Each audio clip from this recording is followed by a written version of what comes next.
بسم الله الرحمن الرحيم وَلَقَدْ يَسَّرْنَا الْقُرْآنَ لِلذِّكْرِ فَهَلْ مِن مُّدَّكِرٍ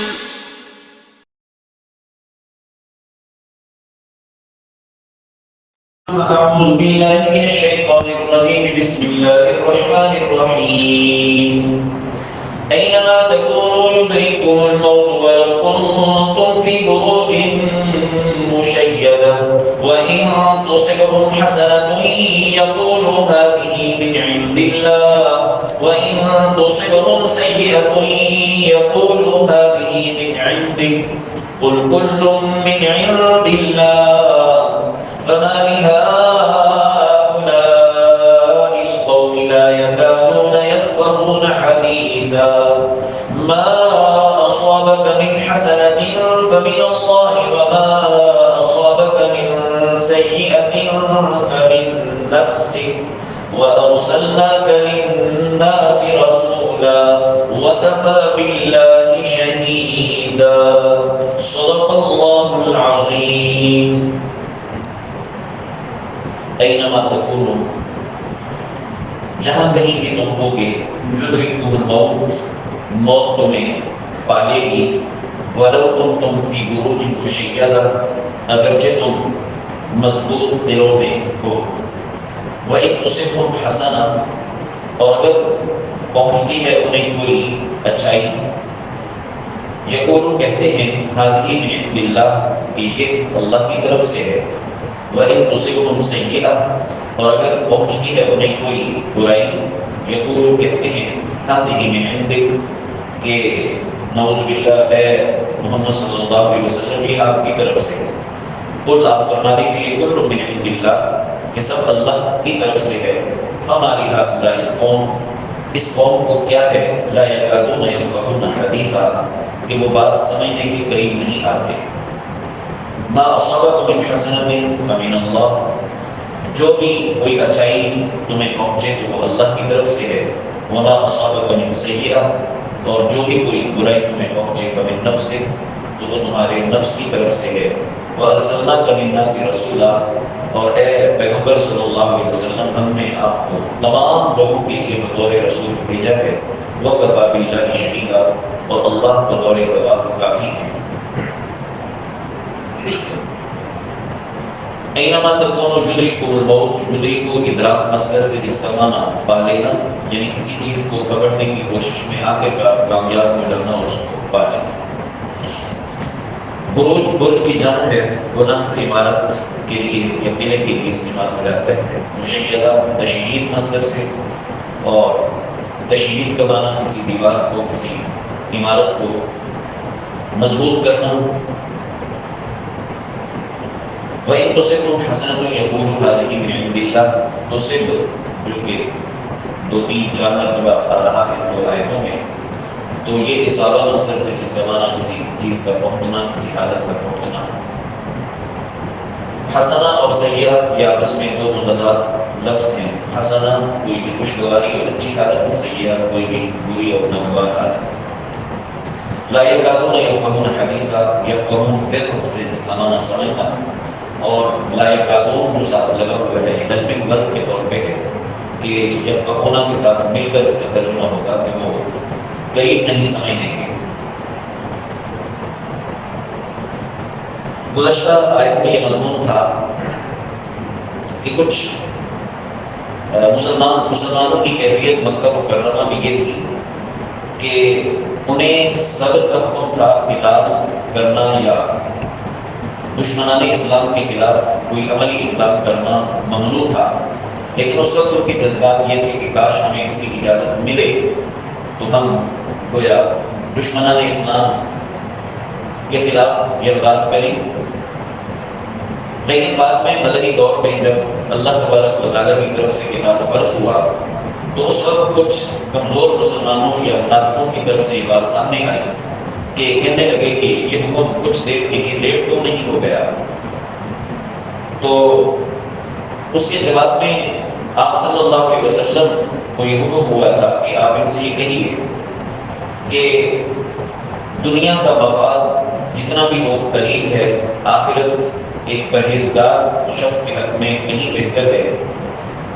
تو آخرت کو دنیا پر ترجیح دینی چاہیے۔ ایک تو اس لیے کہ آخرت باقی، دنیا فانی، دوسرا آخرت میں بدلہ ملنے والا کثیر، دنیا میں قلیل، اور تیسرے یہ کہ آخرت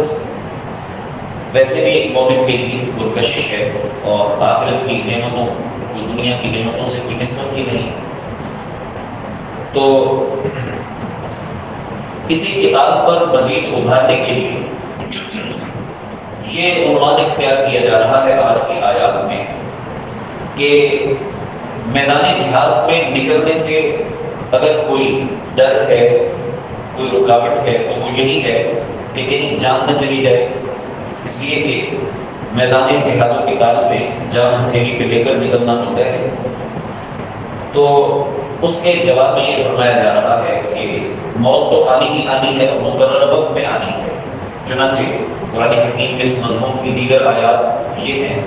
کل من علیہا فان ویبقی وجہ ربک ذو الجلال والاکرام، کہ اس روئے زمین پر جتنے بھی جاندار ہیں سب نے فنا ہونا ہے سوائے ذو الجلال والاکرام ذات کے۔ کل نفس ذائقۃ الموت، ہر نفس نے موت کو چکھنا ہے، سورہ آل عمران آیت نمبر 185۔ اور اسی طرح وما جعلنا لبشر من قبلک الخلد، اے نبی صلی اللہ علیہ وسلم ہم نے آپ سے پہلے کسی کے لیے ہمیشہ کی زندگی رکھی ہی نہیں۔ تو سورۃ الانبیاء آیت نمبر 34۔ اس سے معلوم ہو رہا ہے کہ جب موت طے ہے اور مقررہ وقت پہ آنی ہے، ایک تو مقرر وقت پہ آنی ہے، دوسرے یہ کہ کوئی شخص موت سے بچنے کے کتنے ہی اسباب اختیار کر لے تو موت اپنے وقت پر ان تمام اسباب کے ہوتے ہوئے بھی آ جائے گی۔ چنانچہ اینما تکونوا، جہاں کہیں بھی تم ہوگے، یدرککم الموت، موت تمہیں پالے گی، آلے گی، ولو کنتم فی بروج مشیدہ، اگرچہ مضبوط سے مضبوط ترکینوں کے اندر کی لبند ہو جاؤ۔ تو جب موت آنی ہی آنی ہے تو بجائے اس کے کہ بزدلی کے ساتھ بستر پہ موت آئے، شیر دل بن کر میدان جہاد میں نکلو اور وہاں شہادت کی موت حاصل کرو تاکہ موت بھی فخر کرے۔ تو یہ درس دیا جا رہا ہے کہ قتال سے جی چرانا کیسا، اور قتال فرض ہونے کے بعد دل میں یا زبان پر ایسی بات آنا کیسا۔ باقی وَإِن تُصِبْهُمْ حَسَنَةٌ يَقُولُوا هَٰذِهِ مِنْ عِندِ اللَّهِ، منافقین کی اور یہود کی بات ذکر کی جا رہی ہے کہ ان کی طرف سے یہ صورتحال سامنے ہے کہ جب کوئی اچھی حالت مسلمانوں کو پہنچتی ہے یا مجموعی طور پر پورے معاشرے کو، تو کہتے ہیں هَٰذِهِ مِنْ عِندِ اللَّهِ، یہ اللہ کی طرف سے۔ وَإِن تُصِبْهُمْ سَیِّئَةٌ، اگر کوئی ناگوار حالت کیفیت پہنچتی ہے تو کہتے ہیں هَٰذِهِ مِنْ عِندِکَ، آپ صلی اللہ علیہ وسلم کو خطاب کرتے ہوئے کہتے ہیں کہ یہ آپ کی وجہ سے، آپ کی وجہ سے ہونے کا ایک مطلب یہ بیان کیا گیا ہے کہ آپ کی نحوست سے ہے، نعوذ باللہ، اور دوسرا مطلب یہ کہ آپ کی تدبیر کے کمزور ہونے کی وجہ سے، آپ کی منصوبہ بندی کی کمزوری کی وجہ سے۔ اس کے شان نزول کے حوالے سے ایک بات یہ ذکر کی گئی ہے کہ جب رسول اللہ صلی اللہ علیہ وسلم مکہ سے ہجرت کر کے مدینہ منورہ تشریف لائے تو مدینہ کے یہود نے تبصرہ یہ کیا کہ جب سے یہ شخص ہمارے پاس آیا ہے تو قلت الاسمار و غلت الاسعار، کہ پھل کم ہو گئے ہیں، زمینی پیداواریں کم ہو گئی ہیں اور ریٹ اور قیمتیں بلند ہو گئی۔ تو یہ نعوذ باللہ آپ صلی اللہ علیہ وسلم کی نبوت اس کو قرار دیتے تھے، اور یہی وہ بات ہے کہ جو پچھلی قوموں نے بھی اپنے اپنے پیغمبروں کے حوالے سے کہی۔ چنانچہ قوم صالح یعنی حضرت صالح علیہ السلام کی قوم نے حضرت صالح علیہ السلام کے بارے میں یہ کہا کہ قالوا طیرنا بک وبمن معک، کہ جب انہیں کوئی اچھی حالت پہنچتی ہے تو اس وقت تو خوش ہوتے ہیں، لیکن جب کوئی بری حالت پہنچتی ہے تو کہتے ہیں کہ اے صالح، آپ کی اور آپ کے ساتھ جو لوگ ہیں ان کی نحوست ہے۔ اسی طرح حضرت موسیٰ علیہ السلام کے بارے میں قوم فرعون نے یہی تبصرہ کیا کہ کوئی اچھی حالت پہنچتی ہے تو کہتے ہیں قالوا لنا هذه، یہ تو ہمارا حق ہے۔ وَإِن تُصِبْهُمْ سَیِّئَةٌ، اور اگر کوئی ناگوار حالت پہنچتی ہے تو یطیروا بموسیٰ ومن معه، اسے موسیٰ علیہ السلام اور ان کے ساتھیوں کی نحوست قرار دیتے ہیں۔ اسی طرح سورہ یاسین میں جو قصہ مذکور ہے انطاکیہ بستی کا، کہ انطاکیہ بستی کی طرف 3 اللہ کی طرف بلانے والے نمائندے گئے، تو ان کے جواب میں قوم انطاکیہ نے جو جواب دیا وہ کیا تھا کہ انا تطیرنا بکم لئن لم تنتهوا لنرجمنکم، کہ ہم تو تمہیں منحوس سمجھتے ہیں اور اگر تم باز نہ آئے تو ہم تمہیں سنسار کر دیں۔ تو یہ پچھلی قومیں بھی اپنے اپنے داعیوں کو اور اپنے محسنین کو یہ باتیں کہتی رہی ہیں۔ تو اسی طرح یہ لوگ بھی، یہود یا منافقین بھی آپ صلی اللہ علیہ وسلم کے بارے میں نعوذ باللہ یہ بات مذاق پہ لا رہے ہیں کہ اچھی حالت ہے تو اللہ کی طرف سے، کوئی بری حالت پہنچتی ہے تو وہ گویا آپ صلی اللہ علیہ وسلم کی نعوذ باللہ۔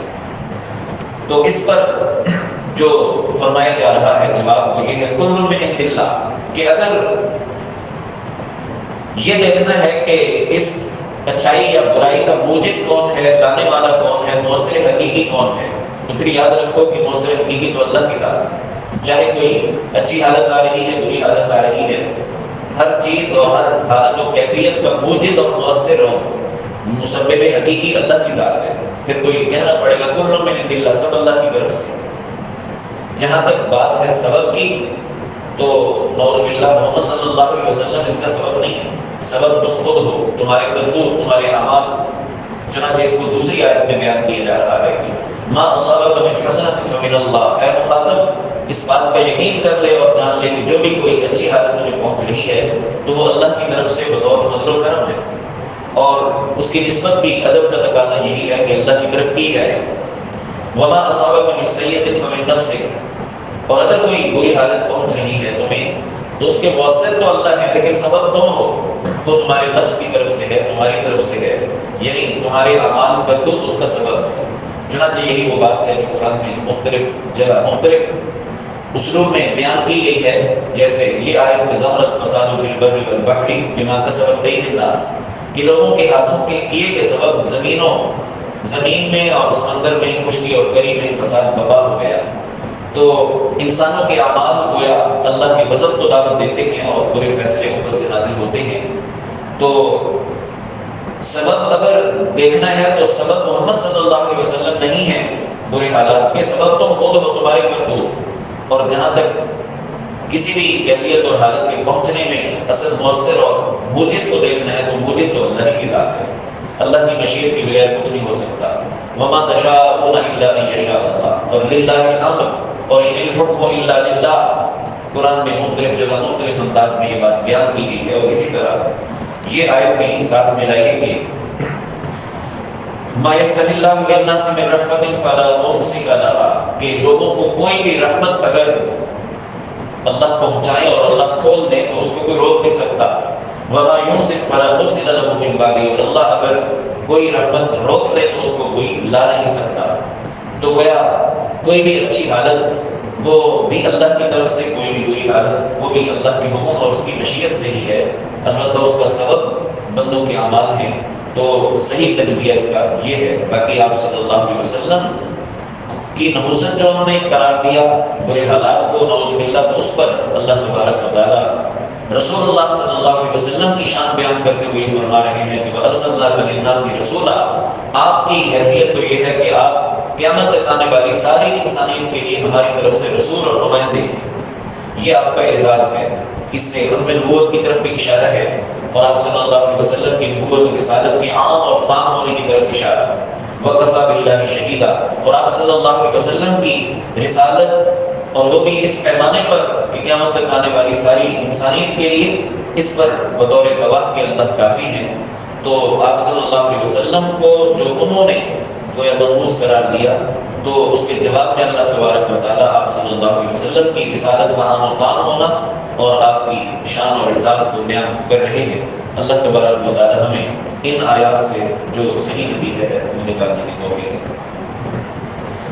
الحمدللہ رب العالمین، اللہم صل علی محمد النبی الأمی وعلی آلہ وسلم تسلیما۔ یا ارحم الراحمین، ہم سب کے ساتھ رحم فرمائیں، اے اللہ اپنے غضب کے فیصلوں کو رحمت کے فیصلوں میں بدل دیجیے۔ بے شک ہر چیز میں مؤثر حقیقی، مسبب حقیقی، موجد حقیقی آپ ہی ہیں۔ اے اللہ ہمارا اس پر ایمان ہے، یقین ہے، اے اللہ اپنے غضب کے فیصلوں کو رحمت کے فیصلوں میں بدل دیجیے۔ اے اللہ ہمارے کرتوتوں کے سبب جو حالات ہم پر آئے ہوئے ہیں، یا اللہ یا ارحم الراحمین دیجیے، اے ارحم الراحمین ہمارے لیے پریشانیوں کی جگہ آسانی پیدا فرما دیتے ہیں، اے ارحم الراحمین یا ارحم الراحمین امت مسلمہ کی مغلوبیت کو غلبہ میں، افتراق میں، انتشار میں، اتحاد میں، اتفاق میں، ذلت و عزت میں بدل دیجیے۔ ربنا تقبل منا انك انت السميع العليم وتب علينا انك انت التواب الرحيم